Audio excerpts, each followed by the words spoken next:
Antropolog dalam video yang lalu itu kan orang asing yang pergi ribuan kilometer, melihat dunia yang mungkin eksotis buat dia, dan tentu bejana dia masih sangat kosong. Tapi bagaimana dengan kita nih, antropolog Indonesia meneliti di Indonesia, atau misalnya ya antropolog Jawa meneliti di Jawa, apa iya sih dia benar-benar nggak tahu tentang Jawa? Bisa dibilang dia mungkin udah tahu atau sedikitnya karena dia meneliti kebudayaan sendiri, mungkin bejana pengetahuan dia itu sudah agak penuh atau sudah terlalu penuh. Nah, dalam kasus kayak gitu, apa sih konsekuensinya? Dalam video ini saya akan coba jawab pertanyaan tadi secara gampang.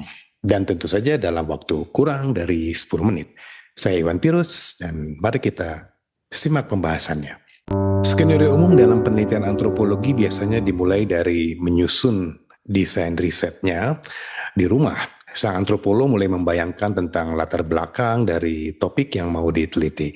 Dia juga menyusun topik dan menuliskan pertanyaan-pertanyaan penelitiannya, dia tulis metodenya.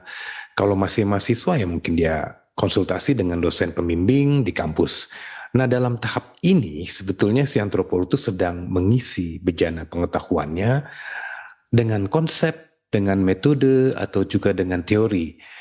Tapi bejana itu tidak akan pernah penuh sebelum dia mengisinya dengan fieldwork atau pengumpulan data langsung dari lapangan. Nah, untuk kondisi Indonesia sendiri, apalagi bagi para mahasiswa, ini artinya kemungkinan besar penelitian akan dilakukan di tempat-tempat yang terjangkau oleh dana penelitian.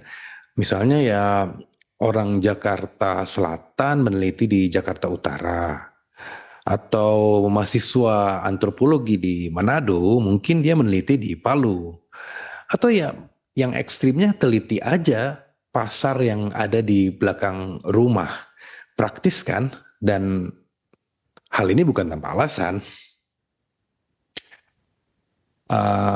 Biasanya antropolog di Indonesia ya, kalau di Indonesia yang saya tahu itu bahkan antropolog yang udah jadi peneliti ternama, yang udah menulis banyak buku, memang punya kebiasaan meneliti di kandang sendiri. Antropolog dari Aceh ya mempelajari budaya Aceh, antropolog dari Jogja karena dia orang Jawa, dia meneliti budaya Jawa, lalu antropolog Bali karena dia orang Bali ya dia meneliti tradisi Bali, dan begitu seterusnya. Bisa dipahami karena memang ada semacam keyakinan buat apa jauh-jauh ke luar perbatasan negara. Orang di Indonesia aja banyak kok kawasan yang belum diteliti. Dan ada anggapan juga, siapa lagi sih yang paling paham tentang suatu budaya kalau bukan native kebudayaan itu sendiri. Meneliti di daerah sendiri juga biasanya dianggap murah secara biaya. Dianggap ada keuntungan karena seorang peneliti kan sudah tahu kurang lebih apa yang akan ditulis. Dia nggak perlu lagi belajar bahasa, dia nggak perlu adaptasi, dia nggak perlu lagi punya masalah dengan makanan. Pokoknya dia sudah sangat biasa. Jadi harapannya dalam waktu yang nggak terlalu lama penelitian dapat selesai. Tapi apakah hal seperti ini yang pragmatis, yang praktis, yang gampang, yang sering dilakukan kita, apalagi yang masih mahasiswa ya, ada konsekuensinya, jelas. Dan disinilah sebetulnya kita masuk ke persoalan utamanya. Pertama, peneliti sangat mungkin terjebak dalam apa yang disebut sebagai confirmation bias, bias konfirmasi ya. Maksudnya gini, sebagai peneliti dia sebenarnya bertanya tentang hal-hal yang sebetulnya dia sudah ketahui jawabannya. Jadi peneliti itu sebenarnya nggak sedang beneran bertanya, tapi dia sedang mencari konfirmasi tentang apa yang dia percaya dari orang lain. Dia cuman, katakanlah dia cuman pura-pura bertanya. Ini persoalan yang bisa jadi implikasinya serius. Karena seorang antropolog mungkin secara tidak sadar akan lebih memperhatikan data-data yang mendukung pandangan yang sudah ada di kebudayaannya sendiri. Sementara dia bisa saja tanpa sadar ya mengabaikan atau meremehkan data-data yang bertentangan dengan pandangannya itu. Misalnya gini nih, Seorang peneliti percaya bahwa masyarakat yang dia teliti itu sangat menjunjung tinggi budaya gotong royong. Karena itu dia percaya gotong royong itu bagus, dan dia tidak memperhatikan bahwa ada loh contoh-contoh kasus di lapangan yang menunjukkan bahwa individualisme itu tetap relevan dan dilakukan orang. Tentu saja hal ini akan mempengaruhi hasil penelitiannya kan. Kedua ya, sang peneliti mungkin akan jadi susah dia menulis. Dia sulit membayangkan bahwa dirinya sedang melakukan atau mempertahankan suatu semangat scientific inquiry untuk mencari hal-hal yang baru. Dia akan lekas bosan dan tulisannya pun mungkin kemungkinan besar akan terasa kering, datar, mungkin normatif. Pokoknya nggak ada perdebatannya di situ, nggak ada greget, nggak ada keraguan, skeptis ya, nggak ada suspense, nggak ada teka-teki yang dia ingin pecahkan dalam kisah etnografi yang dia tulis. Kenapa? Ya karena mungkin dia sudah merasa tahu, sudah merasa terbiasa, sudah tahu semuanya. Yang ketiga nih ya, nah ini dalam kondisi seperti ini tidak ada yang dapat diperbandingkan kan. Semakin lebar jarak antara hal yang kita tidak tahu dan hal yang kita tahu, maka semakin banyak sebenarnya kesempatan kita untuk menuliskan sesuatu yang baru atau yang menarik. Atau kalau kita kaitkan dengan video yang sudah lama tuh, video sebelumnya ya, soal perbandingan, maka apa yang mau diperbandingkan jika si peneliti dan yang diteliti berada dalam lingkup pengetahuan kebudayaan yang sama, berada dalam suatu jarak yang dekat sekali. Jadi semacam membandingkan dua buah apel yang tumbuh dari pohon yang sama. Keduanya memiliki kemiripan yang sangat dekat sehingga sulit untuk menemukan perbedaan yang signifikan.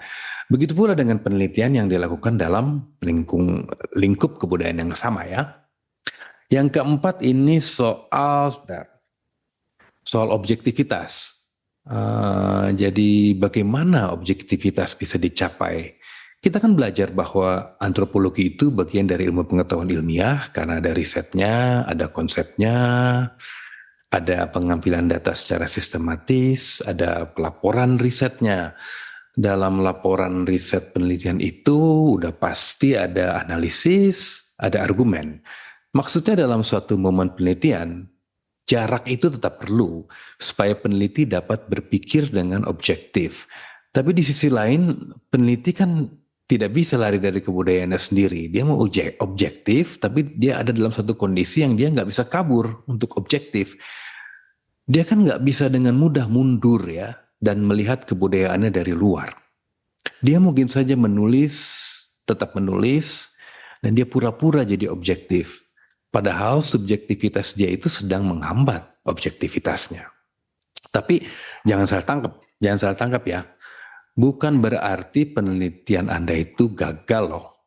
Penelitian itu tetap berhasil untuk Anda karena kan Anda sedang belajar, ada pencapaian. So it is better than nothing lah. Lagi pula persoalan ini kan sebetulnya nggak baru ya, soal objektivitas, soal meneliti yang terlalu dekat ya. Sudah diperdebatkan sejak tahun 80-an dan dari perdebatan itu telah berkembang metodologi baru yang justru menjadikan subjektivitas sebagai potensi metodologis. Sementara objektivitas ilmiah dianggap tidak berlaku umum. Tapi untuk menjelaskan hal ini sepertinya ya kita butuh video lain karena ini nggak cukup waktunya di sini. Nah, untuk yang sudah terlanjur meneliti di kandang sendiri, sebetulnya teruskan saja sampai selesai, jangan patah semangat. Tapi untuk yang sedang mikir-mikir lokasi atau sedang menyusun rencana penelitian S1-nya, coba deh untuk meneliti sesuatu yang justru berada di luar zona nyaman kalian sebagai peneliti. Tinggal di tempat yang asing mungkin bagi Anda, itu bisa jadi awal yang bagus loh. Misalnya kalau Anda yang Muslim, coba sebagai Muslim meneliti di kampung yang mayoritas Kristen atau Katolik misalnya. Atau coba mintalah pada dosen pembimbing supaya bisa ikut penelitian yang jauh-jauh dari rumah. Itu bisa jadi awal yang baik untuk belajar menjadi seorang peneliti yang lebih matang. Oke, sekian dulu dari saya untuk kali ini. Kalau kalian suka dengan video ini, jangan lupa subscribe ya. Sampai jumpa di video selanjutnya.